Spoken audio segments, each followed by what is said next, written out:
What's up guys, today we are reviewing a... I know, mobile games are bad, but guys, Fate. Waifus. Fate. Waifus. I hope we have come to an understanding. This idiot's going to spend his life savings on a Japanese slot machine with tits. Now before we dive into this gacha madness, we need to establish some ground rules. First of all, mobile games, especially ones that have been out for a while, are extremely large and contain plenty of time-locked content, so I can't do my standard wait until I've beaten the game before reviewing it, because the end of the game is the server shutting down. Second of all, performance. I'm getting this footage via emulator, so the performance you see, good or bad, might not be representative of a phone's performance. I'm going to make sure to note any difficulties I do have with the actual mobile experience, but odds are I'm not going to be able to get footage of that. Finally, games like this do contain the dreaded microtransactions. And to be frank, I ain't balling like that, so don't expect deep coverage on that area most of the time. We clearing everything? Good. Now onward to the glorious, unbiased Horizons of Fate Grand Order by Delightworks.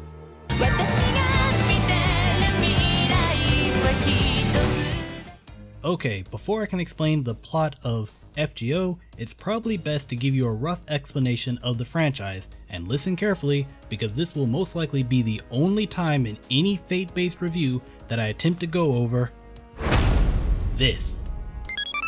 But since FGO might be a lot of people's first experience with the Fate franchise, I feel it's necessary to at least take a rough Cliff Notes version, so let's take it from the top. Fate Stay Night is a mature visual novel.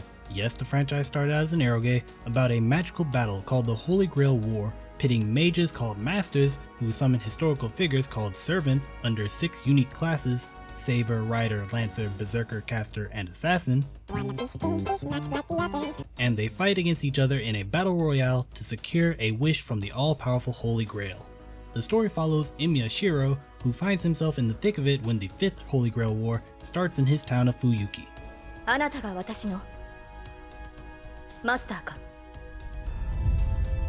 It has powerful action scenes, well-written moral conflicts, and some of the worst-written 8 scenes the community will never live down. I am just a figment of your imagination. A sequel was released in the form of Fate Hollow Ataraxia, which added the Avenger Servant class, and I'm currently in the middle of reading it, so I can't say much. But while the original visual novel splits off into different continuities called routes that all go in their own narrative direction, Ataraxia takes elements from all 3 routes and blends them together and continues the story. From there, the series loses most of its eroge roots, spawning a prequel called Fate Zero, which told a much darker story, and FYI, that is an accomplishment in itself, with Fate Stay Night having murder, betrayal, and rape all on the main character's plates. But here we follow Emiya Kiritsugu, a much older protagonist and a tragic example of a person who just wants to save people but is slowly crushed by the weight of that goal.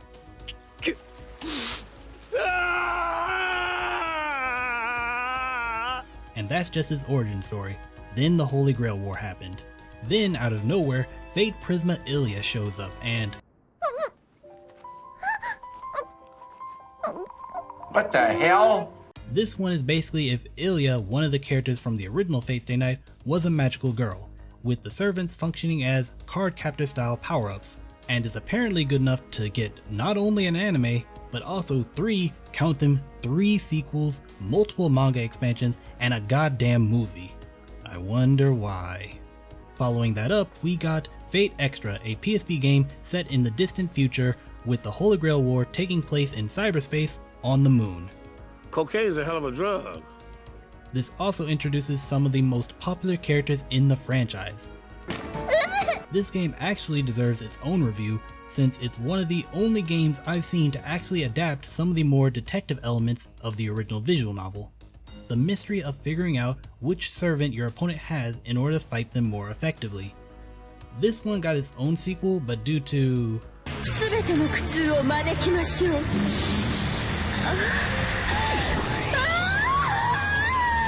reasons, it wasn't localized. Oh, and it added the alter ego class. Then there's Fate Apocrypha, which I thought was a failed project, but while I wasn't paying attention, was adapted into a light novel. It added the ruler class, and included popular characters like Jean, Jack the Ripper, Alstafo, and Shiro Kotomine? Who? See, this is why I didn't bother explaining the Fate lore in my Extella review. Now I'm lost, and I'm the person who wrote this crap. Oh, and forget about asking what is canon and what is not.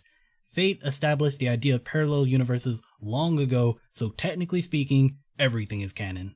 From there, we finally make it to Fate Grand Order. Dude, you forgot about— Oh no! I skipped a few, sue me. From there, we finally make it to Fate Grand Order, a mobile game focused around giving the player the opportunity to collect all the various waifus spawned over the years, husbandos as well, you know, a little something for the ladies. But how is a franchise with so many characters from so many different time periods going to cram all of them into one story? I'm not even kidding. Fate Grand Order is about you, the player, known simply as Master, gallivanting around the timeline looking for things called singularities, where history has gone just completely off the rails in order to prevent the incineration of humanity. The first couple of chapters of the story are more focused on the fan service, not that kind, going to areas that have been talked about in the Fate lore like Okeanos, or adding servants like what if this character was a caster, what if this character was an altar, what if this character went to prison. Later on though, when the story focuses back on the whole incineration of humanity thing, the story can get a lot more tense, especially when Nasu, you know, the goddamn writer of the original, takes the reins back for the last few chapters. Back at your home base, Chaldea, being ran mainly by your 3 allies, is an interesting space, being a hub for all your servants to live, but this being a mobile game, you don't really get to explore the interior that much. This limitation is also reflected in the story portions, with nothing more than the most basic elements of a visual novel here, and yet I still find myself drawn into the story, especially when it's a more humor-driven scene, kind of a testimony to the quality of the writing. Beyond the story layout, the UI itself was a pleasant surprise. While most Japanese mobile games are over-designed and cluttered as all hell, the main UI here is nice and sleek, even after fitting in all the currency junk and event banners onto the screen. Even the parts of the menu for selecting units and equipment have been updated over time to not only have more options for filtering certain units, but also make the icon smaller, you know, for quote-unquote unsupported PC emulation. On that note, while the performance here looks nice with lightning fast load times, I do mainly play this game on a rather old phone. There, I still like the load times. They are noticeably longer, but not to a frustrating degree, unless you're being throttled by your provider. During gameplay though, I do see a lot of stuttering, like this would be unplayable if it was an action game. Luckily, it's not, and while really annoying, doesn't actually harm the gameplay. But back onto the main menu, there is one element that really stands out: your servants.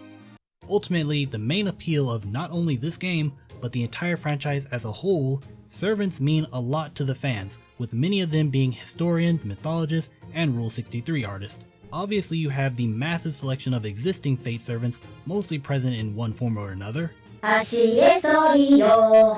this game also supplies a large number of completely original servants, drawn from all points in history. Japanese servants like Nobunaga Oda, Chinese servants like Jin Kei, French servants like Edmond Dantes, England, Florence Nightingale, Irish, Skahak, Egyptian, Ozymandias, American, Christopher Columbus. Oh, say can you see? And with a frankly baffling amount of illustrators contributing their talents to this game, there is at least one servant for everyone here. This actually was one of the major factors in me playing this game in the first place. Having the ability to collect servants designed by some of my favorite Japanese artists is a huge reason to want to support the game. And they keep adding more over time, with one of my other favorites being the artist from Jormungand, Takahashi Keitaro. Or, if that's a little exotic for you, then maybe Danganronpa Disgaea and Xenoblade Chronicles 2 will arouse your interest. The one thing to keep in mind though, is that even if you like a particular mythical character, and maybe it gets an artist you absolutely adore, the Fate interpretation of that character could potentially be anything from slightly inaccurate to literally the opposite of what that character stood for. Now, gender-bent servants aside, a really good example of this is Boudica. Now, personally, she is my #1 waifu, but I can really understand why some people would not like her interpretation. Boudica and her husband were the king and queen of the Iceni and were allied to Rome, but when he died, instead of leaving the tribe to their daughters and the Roman emperor like his will declared, the Romans chose to take the kingdom and I am reading this word for word, have Boudica flogged and her daughters raped. In retaliation, Boudica would later lead a rebellion against Rome, killing and torturing thousands and almost forcing Nero to retreat before having her rebellion quelled and her death. And how was this translated into Fate lore? Well, Boudica is a half-naked protective One-sama style character showing little ill will towards Nero outside of certain comedic event stories. And in one of her character quests, she fights goblins while raising Eroge defeat flags, with the main character and their friend making bad end jokes.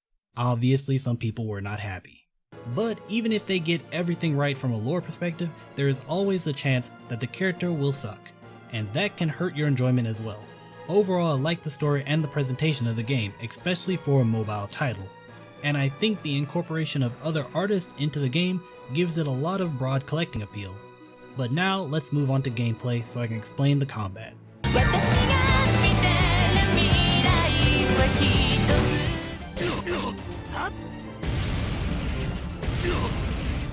FGO is a card-based RPG where you build a team of servants, each with their own set of abilities and stats, but most importantly, each having a set of 5 cards that determine their attacks.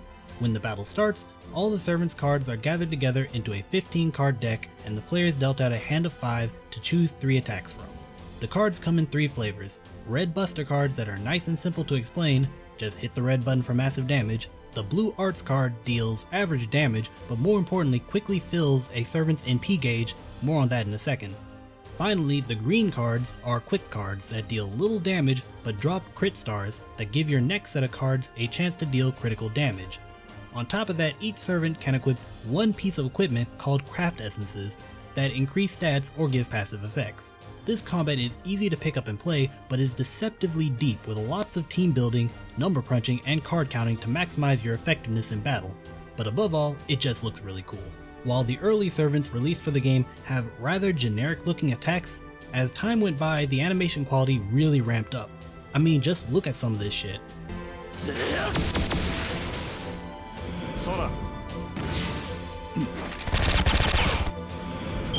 Now, to be fair, the best and most extravagant animations go to the money sink extra rare 4 and 5 star servants, but over time even their baseline animations have gotten really cool, and every once in a while they do go back and update older servants' animations to bring them up to speed.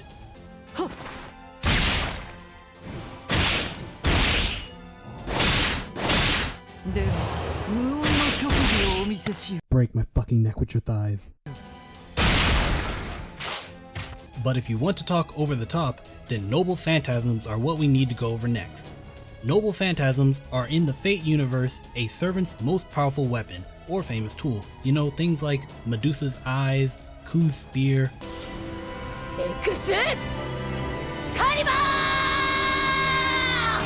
In game, Noble Phantasms are represented as a servant's ultimate attack, only accessible once their NP gauge reaches 100% or greater. These ultimate attacks look awesome, are animated at a higher level than normal, have special effects ranging from tons of damage, special buffs, or even debuffs for the enemies, and on top of that, the amount of fan service is off the charts here. No, not that kind. Well, actually yes, there are a few that take advantage of their servants' Yeah, boy. proportions. But when I'm talking fan service, I'm also talking about servicing the fans with anime references, badass poses, and in-jokes the community could instantly get. Some servants have music from whatever anime they came from playing in the background. And, just like the basic attacks, some NPs that really do show their age do get upgraded later on, going from this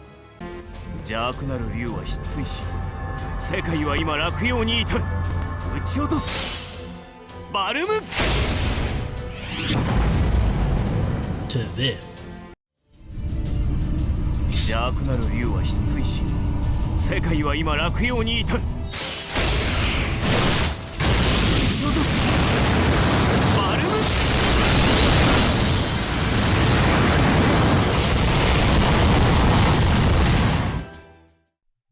and since we're talking about Noble Phantasms, it's time for Rate That!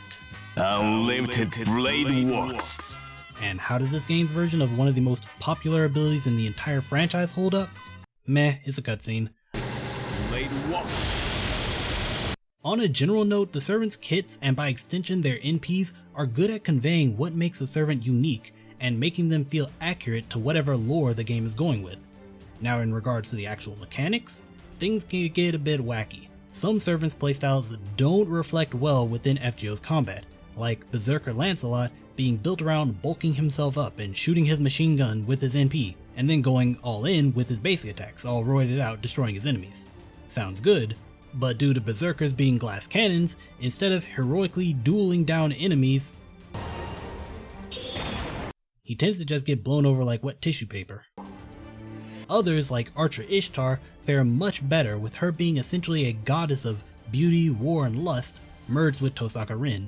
Don't ask, FGO is weird, and when you dig into it, you start learning about people having sex with horses. But in-game, she is a powerful DPS servant with plenty of buffs, including brief invincibility, but to balance this out, most of her buffs are chance-based, reflecting how part of her is indeed the surprisingly clumsy Tosaka Rin.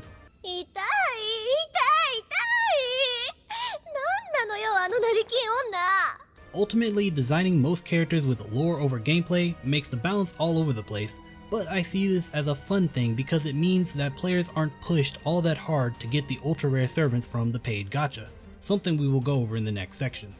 You can play most of the game with whatever team you want. It will be much faster to strategize, and there are some situations that the player does need to bring out their A game, but those tend to be either much later in the story or in limited time challenge events. On the off chance you do have a hard time with an event, there is a social aspect to the game for you to take advantage of. When selecting your team, you always have to fill a support slot with either a servant from your personal friends list or one from a random pool of players. These servants tend to be from players that spend way more time in the game than the average user, so they can be a great place to select that super ultra rare or horrifically OP character to play around with.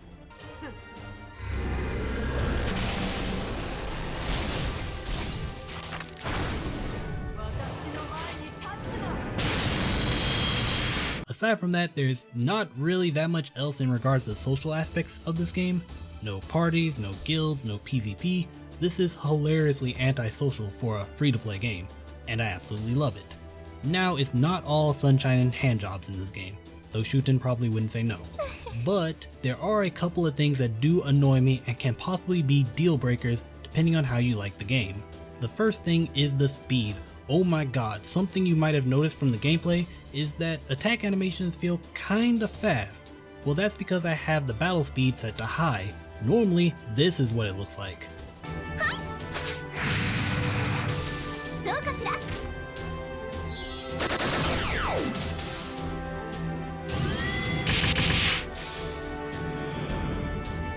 Jesus, I get that they might want to show off all the Super HD jiggle physics, but 7 seconds just to do a single skill seems to be a bit extreme.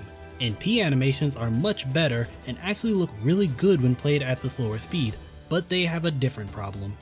See, these NP animations are all good and fun to watch the first couple thousands of times, but play the game long enough and you will start to see them as at least a little bit annoying, especially if it's a support NP. At least damage NPs can wow you with big damage, but watching Tamamo dance around to give a goddamn heal?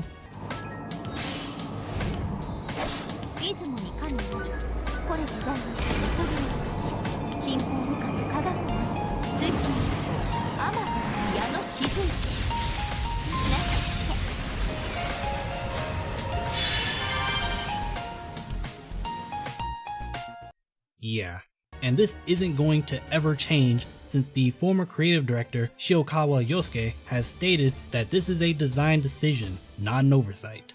And now the elephant in the room for anyone who's actually played FGO. The fact that quick cards are worse than any other card type by a wide margin. It does stand out as quite the design flaw. One that at best has gotten band-aid fixes even in the Japanese servers with all the latest updates and content. To put it simply, Buster cards deal more damage than quick cards. Arts cards generate more NP than quick cards, and craft essences and skills generate more crit stars than quick cards. What? What does that have to do with me? No. He's got a point. It's a flawed card type. The entire rider class who should benefit from it, like Boudica, suffer, and the few quick servants that are powerful in this game are that way despite their main card type, not because of it. One might think I would throw in the leveling system in as a complaint since it does involve a hell of a lot of grinding. But as a game that can, for better or worse, be played while doing other things, like walking down the street, while cooking something to eat, taking a fake bathroom break at work. Now the drop rates can be quite horrendous, but the game somewhat balances this out with plenty of things to work for, leveling up skills, gathering bond points, or just plainly leveling up your servants themselves, which has the added bonus of changing the servants' art to be more and more extravagant. 80% of the servants start stripping as you level them up. 10 out of 10. Now some of them do gain more clothing as they ascend, with characters like Boudica again ironically being dragged through the coals for having the base appearance of a stripper, no argument there, but having a very queenly final ascension art. The last thing I want to talk about are the events, something that I think people really undersell when talking about this game, but for me, they are hands down the best part of this game. Event quests are when the writers can just cut loose and have fun with the universe they have established, even more so than in the screwed up reality of the singularities. In these events, you can have servants pretending to be Santa Claus, going on a harem beach vacation with your female servants while your male servants ditch you for being so popular and decide to go on their own little adventure Final Fantasy 15 style, and even an event where two different versions of Elizabeth fuse together to form a more powerful version in order to save Halloween from a tyrannical Cleopatra that wants to cancel the holiday while commanding her army of soldiers from within a pyramid borrowed from Ozymandias that was dropped upside down on top of Elizabeth's castle.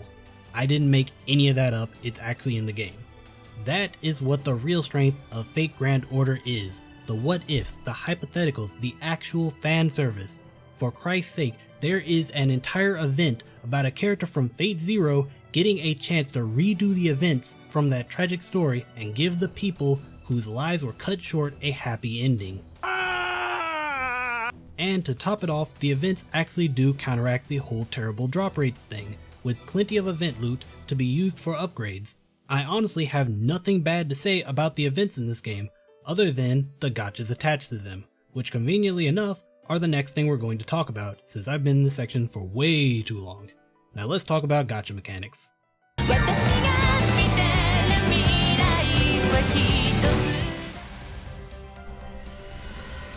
Okay, first of all, I'm not gonna bullshit you on this. Mobile games want your money just like baseball cards, poker games, and pachinko machines do.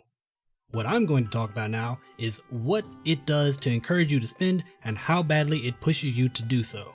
Now, every gacha game has its currencies or resources, and in Fate Grand Order, the main one is Saint Quartz. Unlike a lot of games though, it doesn't insult your intelligence by saying $1 gets you 1 million. Instead, at the time of this video, you spend a base around $1 for 1 Saint Quartz, or at least it is in the US, and buying them in bulk costs you slightly less while also giving you bonus quartz on top of what you actually paid for. You can obtain quartz through gameplay, via completing quests, doing events, yada yada, but of course it is at a much slower rate compared to simply buying them. One example being the 10 to 15 for completing each of the main story chapters, and another being the weekly quest called Master Missions that when completed give you enough fragments to be exchanged for 2 Saint Quartz a week. Now let's talk about the areas of the game that you will be using them in, to get a bit of context on whether or not it's enough to satisfy your needs. First things first, time locks. Time locks are areas of the game that require a certain amount of time to pass before you can progress. This is actually something that existed long before mobile games and microtransactions got their grubby little hands on it. But now companies use them to annoy players into spending money to speed up day-long waits that for all intents and purposes should be done in minutes. FGO has only one real time lock in the form of player AP. This is used for doing any other quest in the game and slowly recovers over time with 1 AP per 5 minutes to be exact. The number of quests you can do in one sitting depends on your level, but at the start, while you are limited in the amount of grinding you can accomplish, as you level up and your maximum AP increases, this restriction loosens up quite a bit. Funny enough, I find the system less annoying than most would, since it helps prevent burnout when grinding in general.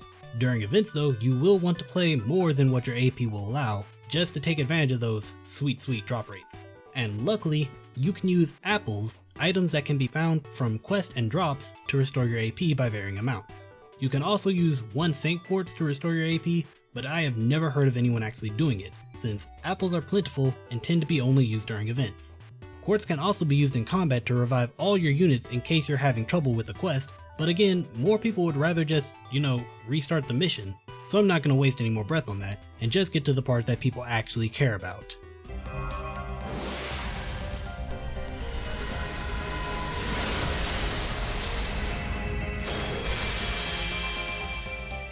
Summoning servants is what this game is built on, and the only way to do so is by participating in the game's gacha. To summon, you first need to pick what the community calls a banner to summon from. Each banner has a universal collection of servants and craft essences for you to get, but while the main story banner contains only the universal options plus whatever servants you have unlocked by beating the story chapters, event banners have unique and limited edition servants mixed in that can be summoned. Everything has a rarity from 1 to 5 stars, and whenever you go to summon someone or something, the chances of them appearing depend on the rarity, with the 5-star servants, the kings and queens of popularity, having an amazing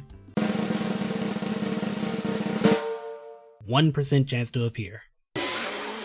From what I've heard, FGO is one of the stingiest gacha games on the market, and boy does it show.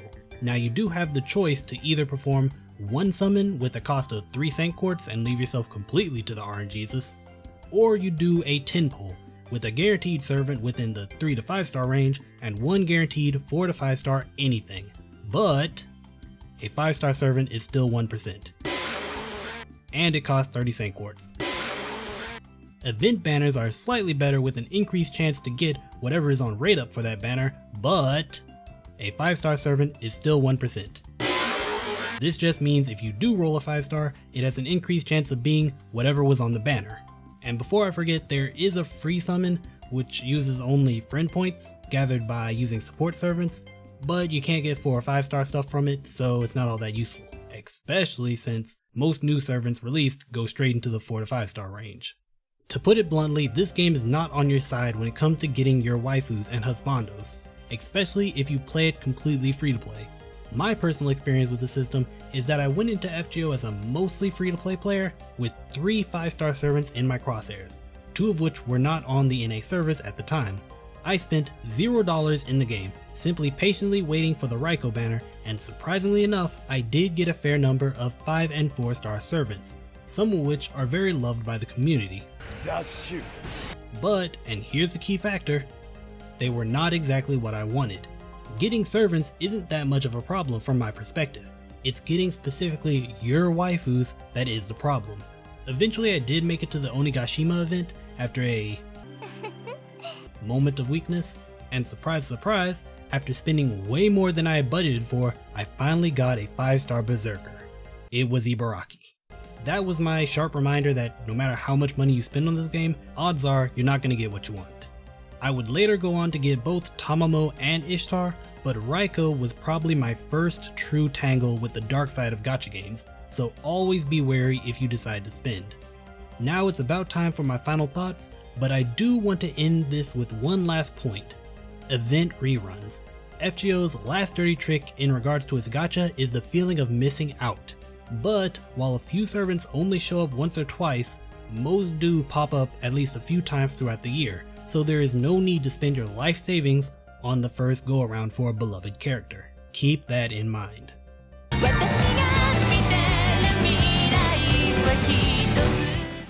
Fate Grand Order is not my first mobile game, nor is it my first exposure to the gacha concept, but as a person who normally avoids both, I have to say it's not all that bad here, and actually gives me a slightly better outlook on mobile games as a whole. Now before I continue on with this, one thing must be made clear. This could change.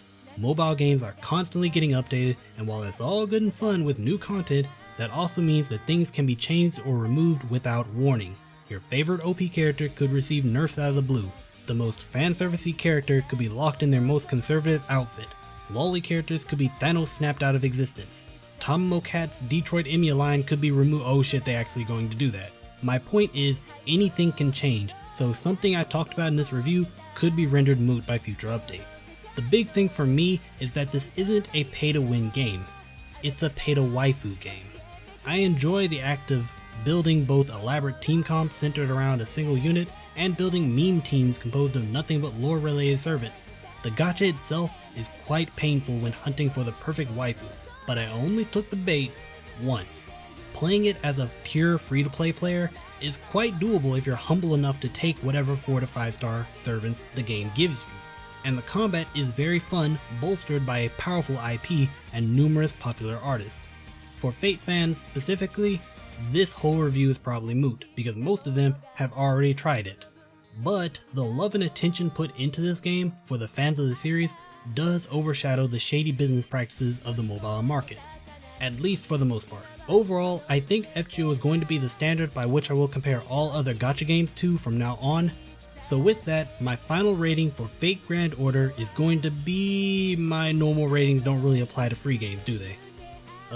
With a price of $0 and a gacha rating of frustrating, my final rating for Fate Grand Order by Delightworks is a steal, but not really, but also not necessary because it's free. Yeah, that sounds like a rating I can stick with long term. Either way, leave in the comment section your thoughts on this game. This will probably not be the last mobile game review I do, but it will probably be the most in-depth. Do all the cool YouTube stuff, like and subscribe, check me out on Patreon, Discord, Twitch, links in the description below, and I will see you all next time. Peace!